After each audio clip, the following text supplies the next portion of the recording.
House in the office of the President of the United States, we present an address by Dwight D. Eisenhower. This is the farewell address for President Eisenhower, whose 8 years as Chief Executive come to an end at noon Friday. Mr. Eisenhower has chosen this time for his final speech. Ladies and gentlemen, the President of the United States. Good evening, my fellow Americans.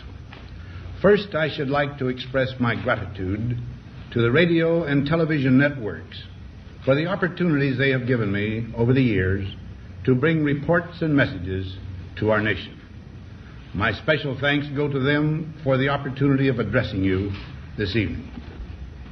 3 days from now, after half a century in the service of our country, I shall lay down the responsibilities of office as, in traditional and solemn ceremony, the authority of the presidency is vested in my successor. This evening, I come to you with a message of leave-taking and farewell, and to share a few final thoughts with you, my countrymen. Like every other citizen, I wish the new president and all who will labor with him Godspeed. I pray that the coming years will be blessed with peace and prosperity for all. Our people expect their president and the Congress to find essential agreement on issues of great moment, the wise resolution of which will better shape the future of the nation.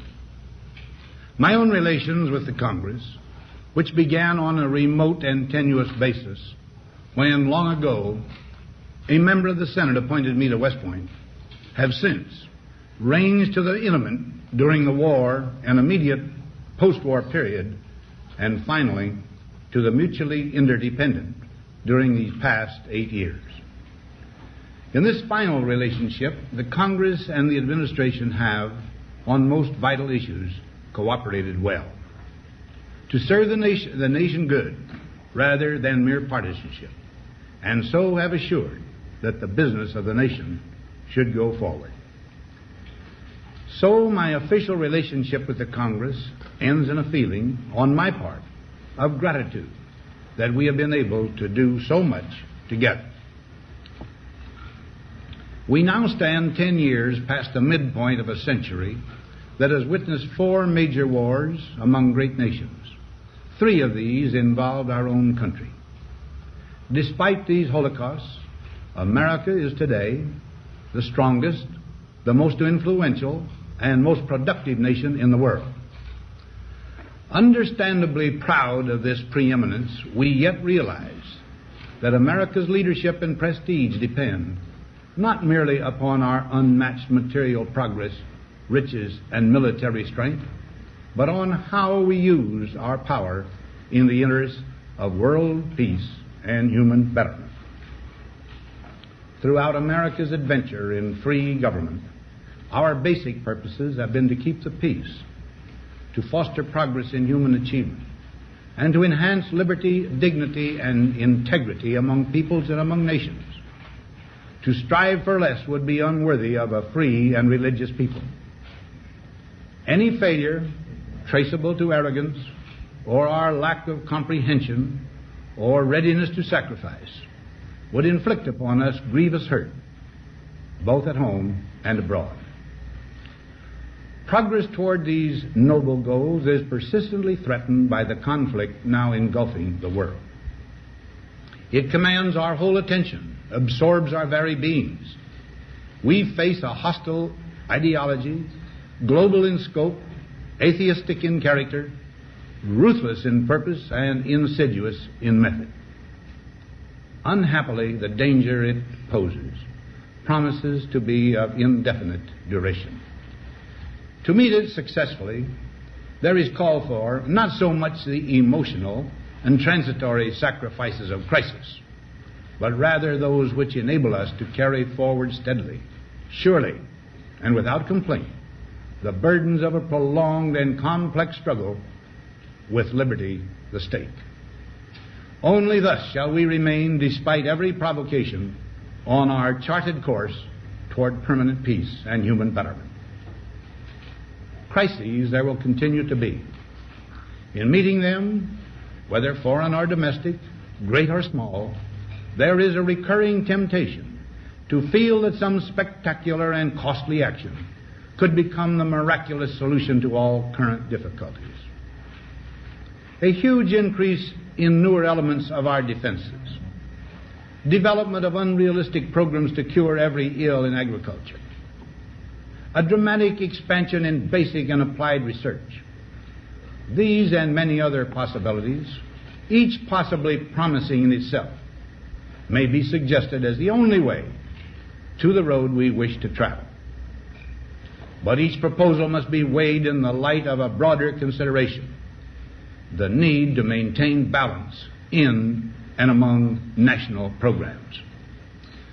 Balance between the private and the public economy. Balance between the cost and hoped-for advantages. Balance between the clearly necessary and the comfortably desirable.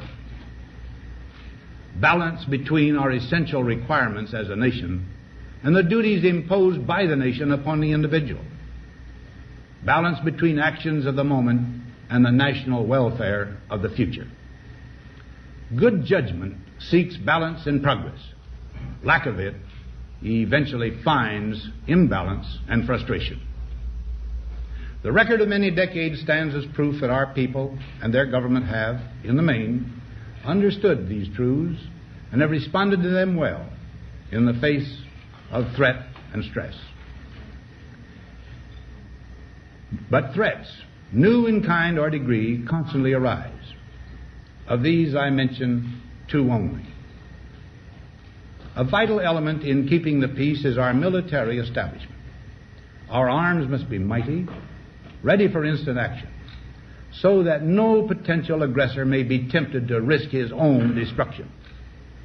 Our military organization today bears little relation to that known of any of my predecessors in peacetime, or indeed by the fighting men of World War II or Korea.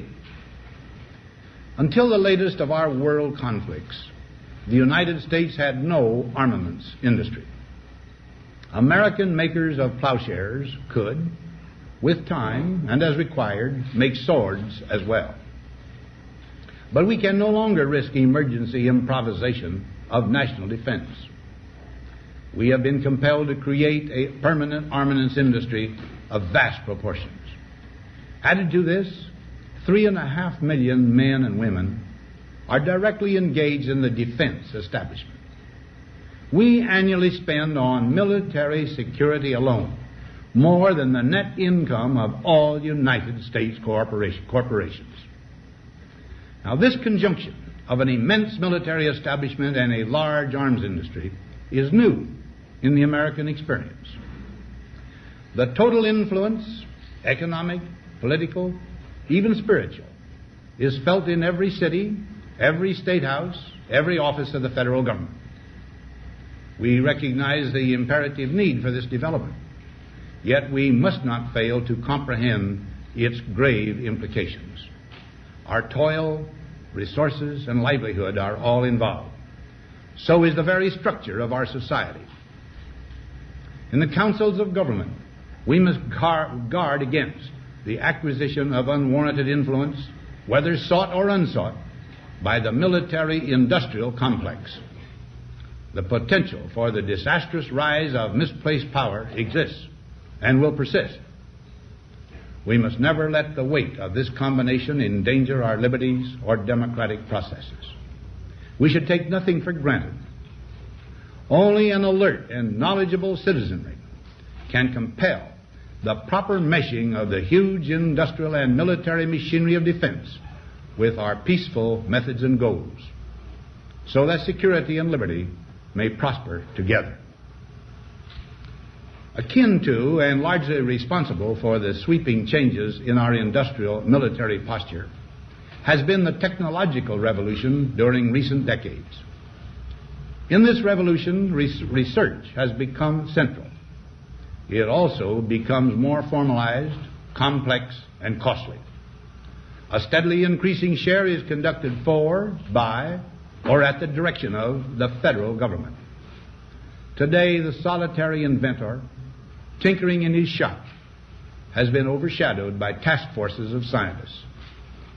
in laboratories and testing fields. In the same fashion, the free university, historically the fountainhead of free ideas and scientific discovery, has experienced a revolution in the conduct of research. Partly because of the huge costs involved, a government contract becomes virtually a substitute for intellectual curiosity. For every old blackboard, there are now hundreds of new electronic computers. The prospect of domination of the nation's scholars by federal employment, project allocations, and the power of money is ever present and is gravely to be regarded. Yet in holding scientific research and discovery in respect, as we should, we must also be alert to the equal and opposite danger that public policy could itself become the captive of a scientific, technological elite. It is the task of statesmanship to mold, to balance, and to integrate these and other forces, new and old, within the principles of our democratic system, ever aiming toward the supreme goals of our free society. Another factor in maintaining balance involves the element of time. As we peer into society's future, we, you and I, and our government must avoid the impulse to live only for today, plundering for our own ease and convenience the precious resources of tomorrow. We cannot mortgage the material assets of our grandchildren without risking the loss also of their political and spiritual heritage. We want democracy to survive for all generations to come, not to become the insolvent phantom of tomorrow. During the long lane of the history yet to be written, America knows that this world of ours, ever growing smaller, must avoid becoming a community of dreadful fear and hate, and be instead a proud confederation of mutual trust and respect. Such a confederation must be one of equals. The weakest must come to the conference table with the same confidence as do we, protected as we are by our moral, economic, and military strength. That table, though scarred by many past frustrations, cannot be abandoned for the certainty agony of disarmament of the battlefield. Disarmament with mutual honor and confidence is a continuing imperative. Together we must learn how to compose differences, not with arms, but with intellect and decent purpose. Because this need is so sharp and apparent, I confess that I lay down my official responsibilities in this field with a definite sense of disappointment. As one who has witnessed the horror and the lingering sadness of war, as one who knows that another war could utterly destroy this civilization which has been so slowly and painfully built over thousands of years, I wish I could say tonight that a lasting peace is in sight.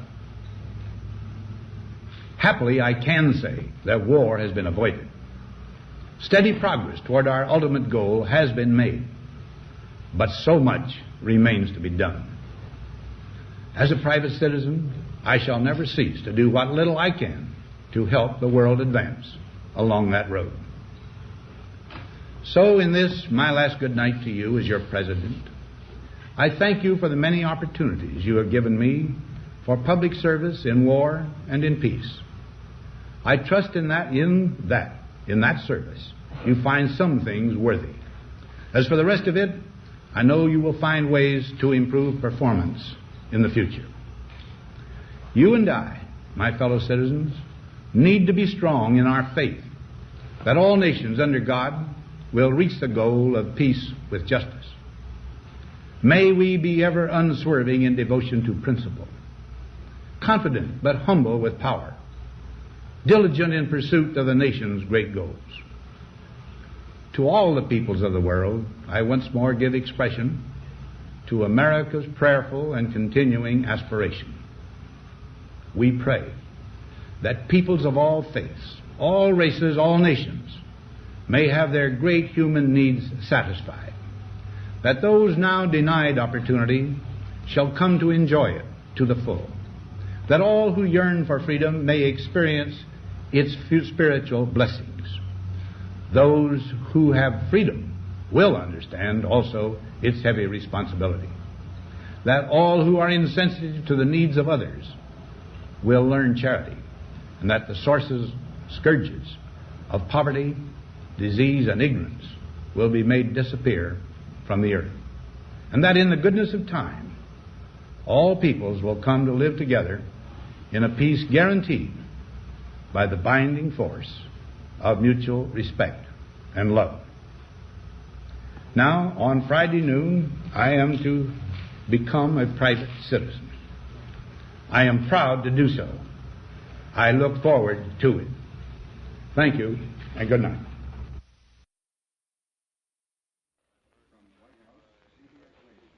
We have presented the farewell address by the President of the United States, Dwight D. Eisenhower, who spoke this evening from his office in the White House.